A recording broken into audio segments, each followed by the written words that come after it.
अस्सलाम वालेकुम। आज की इस वीडियो में मैं बात करूंगा प्लान ऑफ एक्शन के बारे में कि अगर आपका अकाउंट सस्पेंड हो जाता है या अमेज़ॉन आपकी लिस्टिंग को डीएक्टिवेट कर देता है तो उसमें आप अपील फाइल करते हैं और अपील में एक मोस्ट इम्पॉर्टेंट डॉक्यूमेंट्स होता है जिसको POA प्लान ऑफ एक्शन कहा जाता है। और अमेज़ॉन समटाइम्स इस प्लान ऑफ एक्शन के साथ कुछ सपोर्टिंग डॉक्यूमेंट्स रिक्वायर्ड करता है। वो सपोर्टिंग डॉक्यूमेंट्स कौन कौन सी किस्म के होते हैं और जब आप सपोर्टिंग डॉक्यूमेंट्स साथ लगाते हैं तो उसकी रिक्वायरमेंट क्या होती है। जिस तरह अमेज़ॉन की कुछ बिजनेस की पॉलिसीज़ हैं, अगर उन बिजनेस की पॉलिसीज़ को वायलेट करते हैं तो अमेज़ॉन आपका अकाउंट सस्पेंड कर देता है। इसी तरह जब वो सपोर्टिंग डॉक्यूमेंट्स रिक्वायर्ड करता है तो उन सपोर्टिंग डॉक्यूमेंट्स की भी कुछ पॉलिसीज़ हैं, कुछ रूल्स एंड रेगुलेशन है कि वो इस तरह के डॉक्यूमेंट्स होने चाहिए, अदरवाइज़ आपकी अपील भी रिजेक्ट हो जाती है। इसलिए वो सपोर्टिंग डॉक्यूमेंट्स के जो रूल्स एंड रेगुलेशन है, जो रिक्वायरमेंट है, वो आपको पता ज़रूरी होनी चाहिए कि कौन सी इनवॉइसेस साथ लगानी है for reactivation of your listing, या फिर कस्टमर कंप्लायंस के लिए कौन कौन सी इनवॉइसेस हैं वो किस टाइप की होनी चाहिए। आज मैं स्टेप बाय स्टेप उनको एक्सप्लेन करता हूँ। सबसे पहले मोस्ट इंपॉर्टेंट चीज़ आपको मैं बताता चलूँ कि आपकी जितनी भी ट्रांजैक्शन होती हैं अमेज़ॉन सेलर सेंट्रल के ऊपर, जितनी भी इनवॉइसेस जनरेट होती हैं, कोशिश करें वो चाहे पिछले 5 साल की भी हो तो आपके पास रिकॉर्ड सेव होना चाहिए। अगर 5 साल की नहीं तो एटलीस्ट लास्ट 365 डेज की जो रिसिप्ट्स हैं, जो इनवॉइसेस हैं जो जनरेट हुई हैं अमेज़ॉन सेलर सेंट्रल से, चाहे वो ड्यूरिंग सोर्सिंग हुई हैं या फिर आफ्टर लॉन्चिंग ऑफ प्रोडक्ट, किसी भी हवाले से वो इनवॉइसेस का रिकॉर्ड आपके पास होना चाहिए। अमेज़ॉन आपसे रिक्वायर्ड कर सकता है कि भाई लास्ट 365 डेज़ की ये वाली इनवॉइसेस है वो POA प्लान ऑफ एक्शन के साथ हमें अटैच करके भेजें। अब वो जो इनवॉइसेस हैं वो क्लियरली आइडेंटिफाइएबल होनी चाहिए। ये नहीं है कि आप इनवॉइसेस भेज तो दें, जब वो स्कैन करके या सिस्टम में देखें तो वो इतनी लाइट इंक से हों या काफ़ी पुरानी हो चुकी हों और रीडेबल ना हो, या फिर इतनी ज़्यादा डार्क इंक हो, डार्क इंक की वजह से भी सम टाइम रीडेबल नहीं होती। इसलिए आपने इनवॉइसेस वो भेजनी है जो क्लियरली रीडेबल होनी चाहिए। उसके ऊपर AC नंबर क्लियरली रीडेबल हुआ हो, अगर इनवॉइस का नंबर है तो वो भी क्लियरली हो, सामने हर चीज़ वो नज़र आती हो, सेलर इन्फॉर्मेशन लिखी हुई है या अकाउंट की डिटेल लिखी हुई है तो वो रीडेबल होनी चाहिए। सप्लायर का name, address, phone number, A to Z her cheese clearly वो देख सके। आप उसको ईज़ प्रोवाइड करेंगे तो वो भी आपका काम ज़्यादा आसानी से कर देगा, आपकी लिस्टिंग को क्विक एक्टिवेट कर देगा, आपकी लिस्टिंग को रीइंस्टेट कर देगा जल्दी, अगर आप उसको ईज़ प्रोवाइड करेंगे। अब प्लान ऑफ एक्शन में आप कोशिश करें जब सपोर्टिंग डॉक्यूमेंट्स अटैच कर रहे होते हैं तो आप अपने जो सेलर्स है उसकी डिटेल भी लिखें। तो आप कोशिश करें कि सप्लायर्स की इंफॉर्मेशन भी प्रोवाइड कर दें ताकि डिस्ट्रीब्यूटर या सप्लायर है उसकी क्रेडिबिलिटी को अगर चेक करना हो तो वो भी ईजिली पता चल जाए।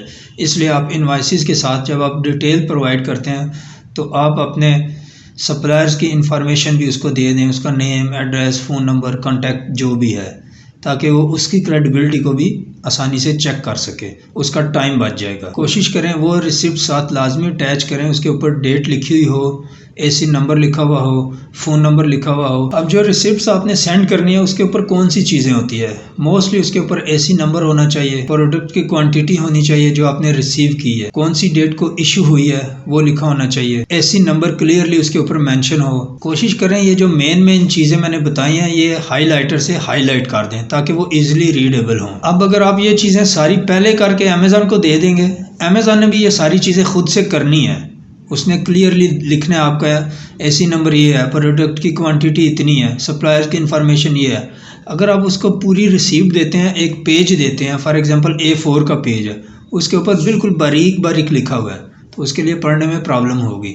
आप उसको हाईलाइट कर दें, ये AC नंबर है, ये सप्लायर की डिटेल है, ये उसका कॉन्टैक्ट नंबर है, ये उसका एड्रेस है, ये इशू डेट है। अगर उसको हाईलाइट कर देंगे, अमेज़ॉन ने रिव्यू तो करना है पूरे प्रोसेस पे। अब रिव्यू में आपने उसके लिए ईज़ प्रोवाइड करनी है। ईज़ प्रोवाइड इसी तरह होगी, आप इंपॉर्टेंट जो इन्फॉर्मेशन है उसको हाईलाइट कर दें। जहाँ उसको 1 घंटा लगना है आपके डॉक्यूमेंट्स देखने के लिए, ये जो अपील का प्रोसेस है ये अमेज़ॉन का एल्गोरिथम नहीं करता, ये अमेज़ॉन के फिज़िकली पर्सन बैठ के करते हैं इसका डिसीजन। अपील का डिसीजन एल्गोरिथम नहीं करता, अमेज़ॉन का सॉफ्टवेयर खुद नहीं करता। इसलिए आप उसका टाइम बचाएंगे, वो क्विक आपको रिप्लाई कर देगा। हो सकता है इसको रिव्यू करते करते 2-3 घंटे लग जाएं।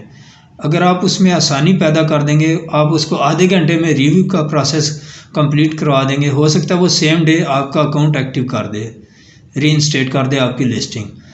अगर डॉक्यूमेंट्स कंप्लीट नहीं है, हो सकता है उसको 2 डेज़ लग जाएं, नेक्स्ट संडे हो, वीकेंड हो, फिर नेक्स्ट पे मंडे को आएगा, मीन्स आपका अकाउंट, आपकी लिस्टिंग 4-5 दिन बंद रहेगी, आपकी प्रोडक्ट बहुत पीछे चली जाएगी, चौथे, पाँचवें, छठे पेज पे चली जाएगी। इसलिए आप उसका टाइम बचाएं, आपको उसको डॉक्यूमेंट्स क्लियरली दें। जो भी डॉक्यूमेंट्स अटैच करें ना, वो सारे रीडेबल होनी चाहिए। इंपॉर्टेंट इन्फॉर्मेशन को आप हाईलाइट कर दें। जो नेक्स्ट इंपॉर्टेंट पॉइंट है वो इमेज की क्वालिटी है। जितनी भी आपने रिसिप्ट्स प्रोवाइड करनी है सपोर्टिंग डॉक्यूमेंट्स के साथ एज अटैच करनी है प्लान ऑफ एक्शन के साथ आपने, तो वो उनकी जो इमेज क्वालिटी है वो अच्छी होनी चाहिए। समटाइम्स ग्रेनी होती है, ऊपर शेडो पड़ा हुआ है, या एक आपने स्कैन किया, उस एक साइड से कटी हुई है, ऊपर राइट कॉर्नर उसका कट होया हुआ है, उधर वो नंबर है, इनवाइस नंबर, वही मिसिंग है, या नीचे से एंड पे जो आखिरी 2 लाइनें हैं वो मिस प्रिंट है। इस तरह देखना है कि जो भी डॉक्यूमेंट्स आपने अटैच करने हैं सपोर्टिंग डॉक्यूमेंट्स के तौर पे, वो क्लियरली रीडेबल होने चाहिए और इमेज की क्वालिटी बेहतर होनी चाहिए। वो ना तो बिल्कुल डल हो, ना बहुत ज़्यादा डार्क हो, बस इजीली पढ़ने के काबिल हो। नेक्स्ट जिस बंदे के पास भी जाए वो आसानी से वो पढ़ सके। अब आपने इनवाइसेस अमेज़न को भेजनी है, लेकिन कोई प्रॉब्लम क्रिएट हो जाती है, आप उसके इनवाइसेस नहीं भेज सकते, तो फिर आपने स्पेसिफिकली कैटेगोरिकली यहाँ पे रीज़न लिखनी है कि भाई ये रीज़न है, ये प्रॉब्लम हुई है, इस वजह से मैं ये वाली इनवाइसेस, ये सप्लायर की इन्फॉर्मेशन आपको प्रोवाइड नहीं कर रहा। रीज़न आपने लाजमी लिखनी है। ये नहीं है कि उसने अगर 3 डॉक्यूमेंट्स मांगे हैं, 2 भेज दिए, तीसरा नहीं है तो वो इसी तरह खाली छोड़ दिया, तीसरे के बारे में आपने कुछ लिखी नहीं है, तो ये आपकी मिस्टेक होगी। फिर अमेज़न इस पॉइंट पे भी आपकी जो लिस्टिंग है जिस पे आपने अपील फाइल की है, आपकी अपील रिजेक्ट हो सकती है।